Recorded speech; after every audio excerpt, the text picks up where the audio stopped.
हो सकता है 10 रुपये देने वाला बीमार हो और उसे 100 रुपये की व्यवस्था की जरूरत हो, लेकिन वह 100 न दे सकता हो। और यह भी हो सकता है कि 100 देने वाला 100 दे सकता हो और बीमार न हो और 10 रुपये की व्यवस्था में रह सकता हो। वह प्रेमपूर्ण हवा हम धीरे धीरे पैदा कर सकते हैं, लेकिन वह बुनियादी शर्त नहीं बनाई जा सकती, वह पहली योग्यता नहीं बनाई जा सकती। वह हमारे हवा और निर्माण की बात है। इसी भांति जीवन जागृति केंद्र के मित्र और कार्यकर्ता एकदम से आज प्रतियोगिता से मुक्त नहीं हो जाएंगे, लेकिन प्रतियोगिता से मुक्त हो सकते हैं। ये लक्ष्य रखा जा सकता है, लेकिन इसे भी सीधा लक्ष्य बनाने की जरूरत नहीं है। मेरी दृष्टि में नकारात्मक लक्ष्य कभी भी नहीं बनाने चाहिए। ध्यान होना चाहिए कि हमारा प्रेम विकसित हो। जितना प्रेम विकसित होगा, प्रतियोगिता उतनी ही कम हो जाती है। शायद आपको ये पता ही न हो कि जो आदमी प्रतियोगिता की मांग करता है, वह क्यों मांग करता है। यह आपको पता है। एक आदमी कहता है कि मुझे पहला स्थान चाहिए, मैं दूसरे स्थान पर खड़ा होने को राजी नहीं हूँ। लेकिन क्या आपने कभी सोचा कि कोई आदमी पहले स्थान पर खड़ा क्यों होना चाहता है? शायद आपने ख्याल भी न किया होगा, जिस आदमी को जीवन में प्रेम नहीं मिलता वही आदमी प्रथम होने की दांव में पड़ता है, क्योंकि प्रेम में तो प्रत्येक व्यक्ति तत्काल प्रथम हो जाता है। जिसको भी मैं प्रेम दूंगा वह प्रथम हो गया। अगर आपने मुझे प्रेम दिया तो मैं प्रथम हो गया, इस जगत में मैं द्वितीय नहीं रहा। जिस आदमी को प्रेम नहीं मिलता जीवन में और जो न प्रेम दे पाता है और न ले पाता है, वह आदमी प्रेम की कमी प्रतियोगिता से पूरी करता है। कंपटीशन जो है वह सब्स्टिट्यूट है, प्रतियोगिता जो है वह पूरक है। जिसको प्रेम नहीं मिला वह फिर प्रतियोगी बन जाता है। फिर वह कहता है मुझे किसी तरह प्रथम होना है। अगर मैं एक लड़की को प्रेम करूं तो अनजाने वह लड़की यह अनुभव करेगी कि उससे ज्यादा सुंदर इस पृथ्वी पर कोई स्त्री नहीं है। बस मेरा प्रेम उसको ये ख्याल दिला देगा कि उससे सुंदर, उससे श्रेष्ठ कोई स्त्री नहीं है। अगर मुझे कोई प्रेम करे तो मुझे ये ख्याल पैदा हो जाएगा उसके प्रेम के कारण, उसकी आंखों के कारण, उसके हाथ के स्पर्श से कि मेरे जैसा पुरुष इस जगत में कोई भी नहीं है। प्रेम प्रत्येक व्यक्ति को प्रथम बना देता है। जिस पर प्रेम की नजर गिरती है वह प्रथम हो जाता है। तो जिनके जीवन में प्रेम नहीं हो पाता, वे बेचारे प्रथम होने की कोशिश करते हैं। इसलिए प्रतियोगिता प्रश्न नहीं है, प्रश्न हमेशा प्रेम है। जिस आदमी के जीवन में प्रेम फलित होता है उसे ख्याल ही भूल जाता है कि वह प्रथम आए। प्रथम आने का सवाल ही समाप्त हो जाता है। प्रेम प्रथम बना देता है प्रत्येक को। तो यह सवाल नहीं है कि प्रतियोगिता छोड़े, वह मेरी दृष्टि नहीं है। मेरी दृष्टि यह है कि केंद्र के मित्र कितने प्रेमपूर्ण हो सके, उस दिशा में प्रयास करना है। वे जितने प्रेमपूर्ण होते चले जाएंगे उतनी ही प्रतियोगिता क्षीण होती चली जाएगी। प्रतियोगिता केवल बीमारी है, प्रेम के अभाव से पैदा होती है। इसलिए प्रतियोगिता मिटानी है, ये बात ही गलत है। प्रतियोगिता कभी नहीं मिटती जब तक प्रेम नहीं बढ़ता। इस दुनिया में इतनी प्रतियोगिता है क्योंकि प्रेम बिल्कुल नहीं है, और यह रहेगी प्रतियोगिता। एक कोने से मिटाइएगा, दूसरे कोने से शुरू हो जाएगी। इधर से दबाइएगा, वहां से निकलने लगेगी। क्योंकि बुनियादी सवाल प्रतियोगिता नहीं है, प्रेम कैसे विकसित हो उस पर जोर देना है, और इस पूरी संगठना को प्रेम पर ही खड़ा करना है। प्रेम के सूत्र हैं, वह मैं आपसे धीरे धीरे बात करता हूँ अनेक बार कि प्रेम कैसे विकसित हो। इसी में छोटी मोटी थोड़ी सी बातें और मुझसे सुबह हुई हैं, वे भी मैं आपसे कहूँ। ऐसा रोज होता है। मेरे आसपास कार्यकर्ताओं का एक वर्ग इकट्ठा होगा ही। जरूरी भी है कि इकट्ठा हो, न इकट्ठा हो तो मेरा जीना ही मुश्किल हो जाए। सुबह से उठता हूँ, उठा और रात सोया, तब तक एक क्षण का भी विश्राम मुझे नहीं है, नहीं हो सकता। मैं भी जानता हूँ कि विश्राम लेने जैसा समय भी नहीं है। इतनी परेशानी में आदमी है कि विश्राम क्या लेना। लेकिन अगर काम भी करना हो तो विश्राम जरूरी है, और किसी अर्थ में नहीं। जो मित्र मुझे मिलने आते हैं उनको तो पता भी नहीं होता। अभी बनारस में एक दिन बोलकर मैं लौटा रात को कोई 10 बजे, और घर पर 8-10 आदमी इकट्ठे हैं। सुबह से मैं बोल रहा हूँ, रात 10 बजे लौटा हूँ कि अब जाकर सो जाऊंगा। कमरे पर 8-10 लोग इकट्ठे हैं। उनको पता भी नहीं है, उनका कोई कसूर भी नहीं है। उन्हें कुछ बातें पूछनी हैं। वे बहुत प्रेम से मिलने आए हैं। वह अपनी बातें उन्होंने शुरू कर दी। वे 12:30 बजे तक बात किए चले जा रहे हैं। अब घर के जो मेरे होस्ट हैं वे परेशान इधर उधर घूम रहे हैं। वे बार बार इशारा करते हैं कि अब इनको उठाऊं, लेकिन वे तो बातचीत में इतने तल्लीन हैं और उनकी बातचीत उपयोगी है, अर्थपूर्ण है, उनके जीवन की समस्या है। कहाँ वे ख्याल रखें कि अब मुझे सो जाना चाहिए। 1 बजे जाकर उनको आखिर कहना पड़ा। कहा तो वे दुखी हुए और कहा कि हम 6 महीने से राह देख रहे हैं आपके आने की, और कल सुबह तो आप चले जाएंगे। क्या यह नहीं हो सकता कि आज आप हमारे लिए न सोए? मैंने कहा कि यह हो सकता है, लेकिन ये कितने दिन चल सकेगा? ये हो सकता है आज मैं नहीं सोऊंगा, कल मैं नहीं सोऊंगा, लेकिन ये कितने दिन चल सकता है? अभी एक दिन एक मीटिंग थी 8 बजे। 7 बजे मैं थका मांदा लौटा और सो गया आकर कि 8 बजे की मीटिंग में जाना है। एक मित्र मिलने आए, वे मित्र यहाँ हैं। तो मेरे छोटे भाई ने उनको कह दिया कि नहीं, वे तो नहीं मिल सकेंगे, आप 8 बजे मीटिंग में आ जाएं। वे बेचारे महीनों से आने के ख्याल में होंगे। उनको बहुत दुख हुआ, वे रोते हुए घर लौटे।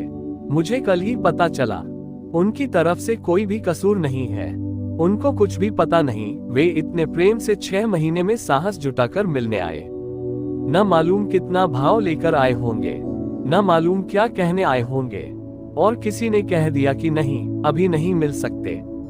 इसमें गलती किसकी है? मैं मानता हूँ कार्यकर्ता की ही गलती है सदा, क्योंकि जो आया है उसकी तो गलती नहीं है। कार्यकर्ता की सदा गलती है, क्योंकि इसी बात को थोड़े भिन्न ढंग से कहा जा सकता था। ये बात थोड़ी प्रेमपूर्ण हो सकती थी। इस बात के कहने में कि अभी नहीं मिल सकते हैं, आप मीटिंग में 8 बजे पहुंच जाएं। मेरा तो ध्यान रखा गया, लेकिन जो मिलने आया था उसका कोई भी ध्यान नहीं रखा गया। ये भूल हो गई, यह एकदम भूल हो गई। मुझसे भी ज्यादा ध्यान उसका रखा जाना जरूरी है जो मुझसे मिलने आया है, क्योंकि न मालूम कितनी आकांक्षा, न मालूम कितने ख्याल, न मालूम कितना विचार लेकर वह आया है। इस बात को ऐसा भी कहा जा सकता था कि मैं दिन भर से थका हुआ आया हूँ, अभी लेट गया हूँ। अगर आप कहें तो उठा दूं। आप सोच लें, मैं नहीं सोचता कि जो आदमी मुझसे नहीं मिलने के कारण रोता हुआ घर लौटा, वह मुझे उठाने के लिए राजी होता। यह नहीं हो सकता, यह असंभव था। यह असंभव था अगर जिन्होंने उनको कहा था ये कहा होता कि वे सोए हैं, दिन भर से थके हुए आकर, और 8 बजे मीटिंग में फिर जाना है, थोड़ी तकलीफ होगी, आप कहें तो मैं उठा दूं। तो मैं नहीं मानता हूं कि वे मित्र जो रोते हुए लौटे थे, इतने भाव से भरे आए थे, वे इतनी भी कृपा मुझ पर न दिखाते। वे मुझे तब, लेकिन वे रोते हुए नहीं लौटते, तब वे खुश लौट सकते थे। लेकिन कार्यकर्ता की धीरे धीरे स्थिति एक रूटीन की हो जाती है। उसको समझाने बुझाने का ख्याल भी नहीं रह जाता। उसकी भी तकलीफ है, एक को हो तो वह समझाए, उसे दिन में कई लोगों को यही बात कहनी है। लेकिन कार्य करने का अर्थ ही यह है कि हम बृहत्तर मनुष्य समाज से संबंधित हो रहे हैं, हम अनेक लोगों से संबंधित हो रहे हैं, और हम अनेक लोगों के प्रति प्रतिबार प्रेमपूर्ण हो सके तो ही हमारे कार्य करने की कुशलता, कला और सफलता है। तो जीवन जागृति केंद्र के मित्रों को मेरा ध्यान तो रखना ही है, लेकिन मुझसे भी ज्यादा ध्यान उन मित्रों का रखना है जो मुझसे मिलने आएंगे। अगर कभी रोकना भी पड़े तो उस रोकने में सदा उन पर ही छोड़ देना चाहिए, और अगर वे छोड़ने को राजी न हो तो मेरी फिक्र छोड़ देनी चाहिए। मुझे थोड़ी तकलीफ होगी, उसकी चिंता नहीं लेनी चाहिए, लेकिन किसी आदमी को दुखी करके लौटाना एकदम गलत है। अगर उसे खुशी से लौटा सकते हो तो ठीक, नहीं तो मत लौटाए। मेरी तकलीफ का उतना सवाल नहीं है, उसकी खुशी ज्यादा कीमती है। आखिर मैं जो श्रम भी कर रहा हूँ वह इसलिए कि कोई खुश हो सके। अगर उसकी खुशी ही खोती हो तो मेरे श्रम का कोई अर्थ नहीं रह जाता। एक भी आदमी अगर असंतुष्ट लौटता है मेरे पास से, तो उसका पाप मेरे ऊपर ही लगता है। यह मेरे मित्रों को ध्यान में ले लेना चाहिए। उनकी तकलीफ मैं समझता हूँ, उनकी अड़चन मैं समझता हूँ। हर आदमी आकर प्रवेश करना चाहता है, बात करना चाहता है, घंटों समय लेना चाहता है। वे कहाँ से इतना समय लाएं? समय सीमित है। उनको 2 मिनट में किसी को कहना पड़ता है कि अब आप जाए, क्योंकि 50 लोग और मिलने बैठे हुए हैं और समय तो सीमित है। 2 मिनट में किसी को भी मिलकर जाने में कष्ट होता है, लेकिन मेरी अपनी समझ यह है कि 2 मिनट में भी खुशी से कोई मिलकर जा सकता है। और उसकी पूरी की पूरी साइंस व्यवहार की कार्यकर्ता को सीख लेनी जरूरी है। तो इधर मैं सोच रहा हूँ कि कार्यकर्ताओं का एक छोटा शिविर 3-4 दिन के लिए लूं, जहां उनसे इस संबंध में सारी बात कर सकूं। एक छोटे से शब्द से सब कुछ फर्क पड़ जाता है, छोटे से व्यवहार से सब कुछ फर्क पड़ जाता है, एक हाथ के छोटे से स्पर्श से सब कुछ फर्क पड़ जाता है। हमने कैसे, मेरे मित्र एक मेरे साथ थे किसी गांव में, उनके जाने पर पीछे कुछ मित्रों ने मुझे आकर शिकायत की कि वे हमारा हाथ पकड़कर हमको ऐसा ले जाते हैं कि जैसे हमें निकाल रहे हो। किसी को हम इस ढंग से भी ले जा सकते हैं कि निकाल रहे हैं, और इस ढंग से तो चोट पहुंच जाएगी। हम इस ढंग से भी बोल सकते हैं। अभी 2 लोग बंबई से सिर्फ इसलिए गए, परसों जबलपुर पहुंचे मुझसे मिलने, सिर्फ शिकायत करने। पति और पत्नी जबलपुर पहुंचे बंबई से कि हमको मिलने नहीं दिया गया बंबई में, और हमें धक्के देकर कहा कि जाओ जाओ, अभी नहीं मिल सकते हैं। तो हमें भारी सदमा पहुंचा कि हम मनुष्य नहीं हैं क्या, कि हमें बिल्कुल जानवर की तरह धक्का दे दिया। कठिन है ये बात, मैं जानता हूं कि कार्यकर्ता की कितनी तकलीफ है। वह दिन भर में घबरा जाता है, सुबह से सांझ तक वह भूल जाता है। लेकिन इस भूल जाने में फिर वह कार्यकर्ता नहीं रह जाता। उसे अत्यंत विनम्र होना पड़ेगा, अत्यंत प्रेमपूर्ण होना पड़ेगा। और एक बात ध्यान में ले लेनी चाहिए, दूसरे को दुख देकर अगर मेरा सुख बचाया जा रहा हो तो उस सुख को नहीं बचाना है। उसकी फिक्र छोड़ दें, उसकी बिल्कुल फिक्र छोड़ दें। दूसरे के सुखी रहते हुए अगर मेरी सुविधा जुटाई जा सकती है तो ही जुटानी है, अन्यथा नहीं जुटानी है। इसको ध्यान में रख लेंगे तो फर्क पड़ेगा। एक भी व्यक्ति और एक एक व्यक्ति की कितनी कीमत है हमें कुछ पता नहीं है। एक एक आदमी अनूठा है। एक अदना आदमी आता है, अपरिचित आदमी, वह क्या है, क्या हो सकता है, क्या कर सकता है, कुछ भी पता नहीं। उसके मन को चोट देकर लौटा देना एक बहुत पोटेंशियल फोर्स को लौटा देना है। तो गलती बात है, वह नहीं होना चाहिए। पर कार्यकर्ता अभी विकसित भी नहीं हुए हैं। अभी तो कुछ मित्र आए हैं, वे अपना काम धाम छोड़कर थोड़ा मेरा काम कर देते हैं। वे तो तभी विकसित होंगे जब एक व्यापक संगठन खड़ा होगा और हम सारी चीजों के सारे मुद्दों पर धीरे धीरे व्यवस्था कर सकेंगे। तो एक नया कार्यकर्ताओं का वर्ग निश्चित खड़ा करना है।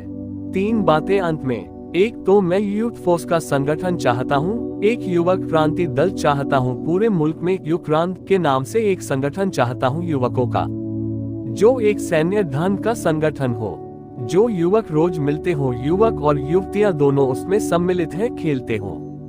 और मेरी अभी धारणा विकसित होती चली जाती है कि बूढ़ों का, वृद्धों का जो ध्यान है वह विश्राम का होगा, युवकों का जो ध्यान है वह सक्रिय होगा, मेडिटेशन इन एक्शन होगा, खेलते हुए, परेड करते हुए ध्यान। तो युवकों के संगठन गांव गांव में खड़े करने हैं, जो खेलेंगे भी और खेल के साथ ध्यान का प्रयोग करेंगे, जो कवायद करेंगे, परेड करेंगे और उसके साथ ध्यान का प्रयोग करेंगे। और इन युवकों की शक्ति के आधार पर फिर जीवन की जिन जिन चीजों को हमें बदलना है उनकी हम हवा और खबर और गांव गांव तक वातावरण पैदा करें। एक तो युवकों का एक संगठन खड़ा करना है। एक सैकड़ों सन्यासी सन्यासिनियां हिंदू, जैन, मुसलमान मुझे निरंतर मिलते हैं और वे चाहते हैं कि एक नए सन्यासियों का वर्ग भी मुल्क में खड़ा हो, जो न किसी धर्म का है, न किसी संप्रदाय का है, जो सिर्फ धर्म का है। अब तक दुनिया में ऐसा हुआ नहीं। कोई सन्यासी जैन है, कोई सन्यासी हिंदू है, कोई मुसलमान है। तो एक दूसरा सन्यासियों का एक ऑर्डर भी मैं खड़ा करना चाहता हूँ। और करीब 200 सन्यासी और सन्यासिनियां मुझसे इस बात के लिए राजी हुए हैं कि मैं जिस दिन उन्हें आवाज दूं वे अपने अपने पंथ छोड़कर आ सकेंगे और एक नए सन्यासियों का एक वर्ग, जो किसी धर्म का नहीं है, जो सिर्फ धर्म का है, वह गांव गांव जाए और जीवन को बदलने की सारी खबरें वहां तक पहुंचाए। तो एक दूसरा संगठन सन्यासियों और सन्यासिनियों का, और वह भी जब भी कोई चाहे कि सन्यासी से ऊब गया है तो तत्क्षण वह गृहस्थ हो जाए। और यह अपमानजनक नहीं होगा, इसकी कोई पाबंदी और बंदिश नहीं होनी चाहिए। तब कोई भी युवक यूनिवर्सिटी से निकले और 2 वर्ष सन्यासी रहना चाहे तो सन्यासी रहे, 2 वर्ष सन्यास का जीवन देखे, पहचाने, वापस लौट आए, उसे कोई बाधा नहीं है। तो एक सन्यासियों का एक वर्ग। और तीसरा, जगह जगह छात्रावास खड़े करने की मेरी योजना है, जहां विद्यार्थी रहें, पढ़े वे कहीं भी, लेकिन उनकी जीवनचर्या को बदलने के लिए छात्रावास खड़े किए जाए जहां उनकी जीवनचर्या बदली जा सके। इन तीनों कामों को करने के लिए जीवन जागृति केंद्र का विराट संगठन, गांव गांव में उसकी शाखा, जगह जगह उसके केंद्र, तब वह इन 3 कामों को जीवन जागृति केंद्र कर सके। तो इस दिशा में आप सोचें और ध्यान रखें कि मैं इसे कोई धार्मिक संगठन नहीं बता रहा हूं। और ध्यान रखें कि यह संगठन सामाजिक क्रांति का संगठन है और इसे हम किस तरह से बनाएं, किस तरह से विकसित करें कि 10 या 15 वर्ष में इस देश की सामाजिक चेतना में एक स्थायी परिवर्तन खड़ा किया जा सके, एक छाप जीवन में छोड़ी जा सके और जीवन को बदलने की दिशा में कुछ द्वार, कुछ खिड़कियां खोली जा सके। ये खोली जा सकती हैं। इस संबंध में जल्दी ही मैं चाहूंगा कि कार्यकर्ताओं का 3 दिन का एक शिविर, ताकि मैं प्रत्येक पहलू पर अपनी बात आपसे कह सकूं और आपकी बात सुन सकूं और फिर हम उसके बाबत व्यापक काम में जुट सकें। कुछ और तो नहीं है बात। कुछ पूछने को हो तो पूछ ले आप। प्रश्न का ध्वनि मुद्रण स्पष्ट नहीं। कोष्टक, अभी तक जो भी साहित्य का काम हुआ है वह ऐसा है कि नहीं होने से अच्छा है। वह कुछ ऐसा नहीं है कि जैसा होना चाहिए वैसा हो गया है, हो भी नहीं सकता था। जिन मित्रों को प्रेम पैदा हुआ उन्होंने कुछ करना शुरू किया। उनमें न तो साहित्यकार थे न लेखक थे। जो भी आए प्रेम में उन्होंने कुछ अनुवाद भी किया। वह अनुवाद भी उनके प्रेम का ही प्रतीक था। उनकी कोई योग्यता थी ऐसा नहीं था, लेकिन वे न करते तो होता भी नहीं। उन्होंने किया, इसलिए आज ख्याल भी पैदा होता है कि उससे अच्छा कुछ होना चाहिए। ये बिल्कुल ठीक है, उससे अच्छा होना चाहिए और उस दिशा में हर केंद्र काम करे। क्योंकि मैं तो इतना बोल रहा हूँ कि बंबई के केंद्र की सामर्थ्य के बाहर है कि वह छाप सके। मैं महीने भर में जितना बोलता हूँ, जितने विषयों पर, जितनी विभिन्न बातों पर, उसको कोई एक केंद्र नहीं संभाल सकता। बंबई का केंद्र तो संभाल रहा है, सामर्थ्य से ज्यादा संभाल रहा है। और केंद्र क्या है? 2-4 मित्र हैं। केंद्र के नाम पर क्या है? बंबई देखकर बड़ा भारी नाम मालूम पड़ता है।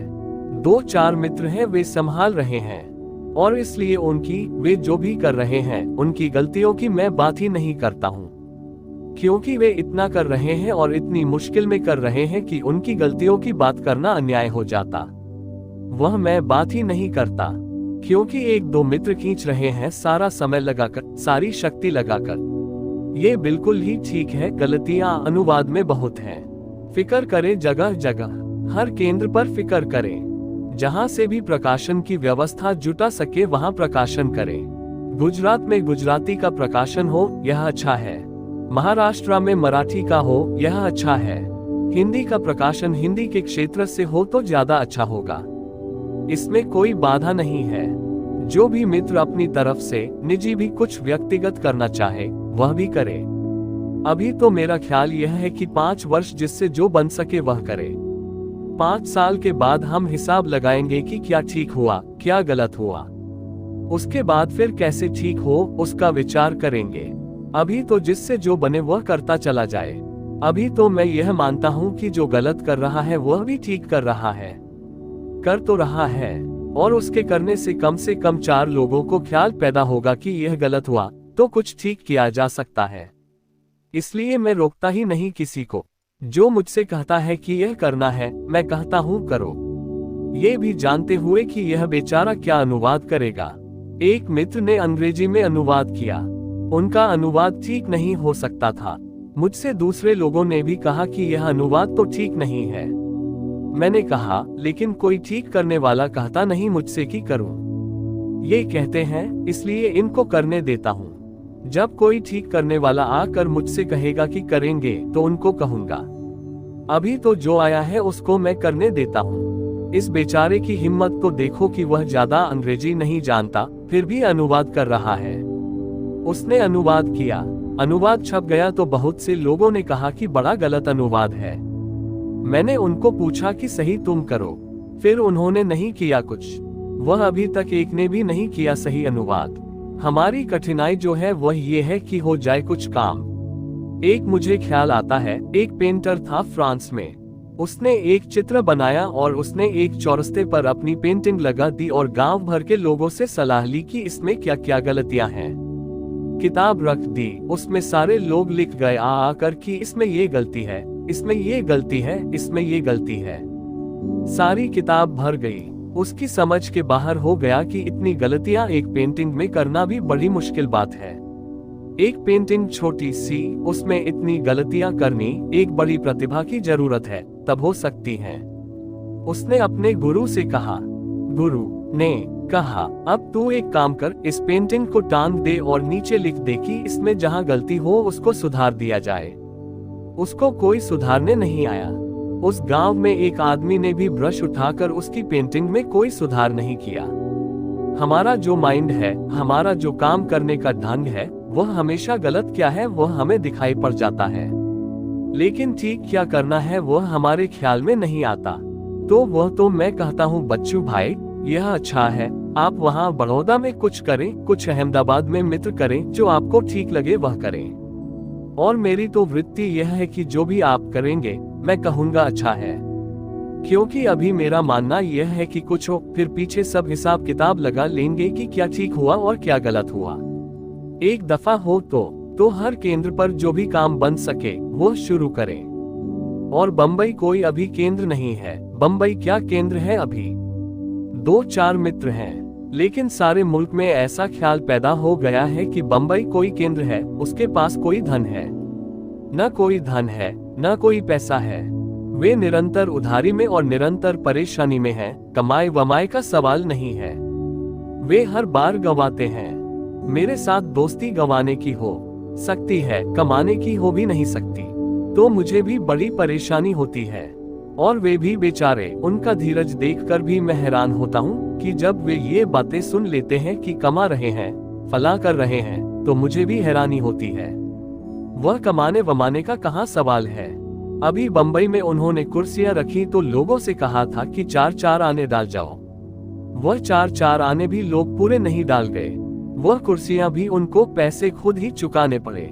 झोली लेकर खड़े हुए तो मेरे पास न मालूम कितनी चिट्ठियां पहुंची कि यह तो बात बहुत गलत है कि झोली लेकर खड़े हुए, लेकिन किसी ने यह नहीं पूछा कि झोली में मिला कितना। मिला कुछ भी नहीं, लेकिन चिट्ठियां मेरे पास इतनी पहुंची जिन्होंने लिखा कि झोली लेकर खड़ा होना बिल्कुल गलत है। जिन्होंने लिखा वे 1 रुपया भी नहीं डाल गए होंगे उस झोली में। झोली लेकर खड़ा होना गलत है, कुर्सी के वे पैसे चुका नहीं सकते हैं। काम अच्छा होना चाहिए, वह कहां से होगा? तो मेरी अपनी दृष्टि है कि अगर काम करना है केंद्र को तो 5 साल आलोचना और क्रिटिसिज्म की बात ही नहीं करनी चाहिए।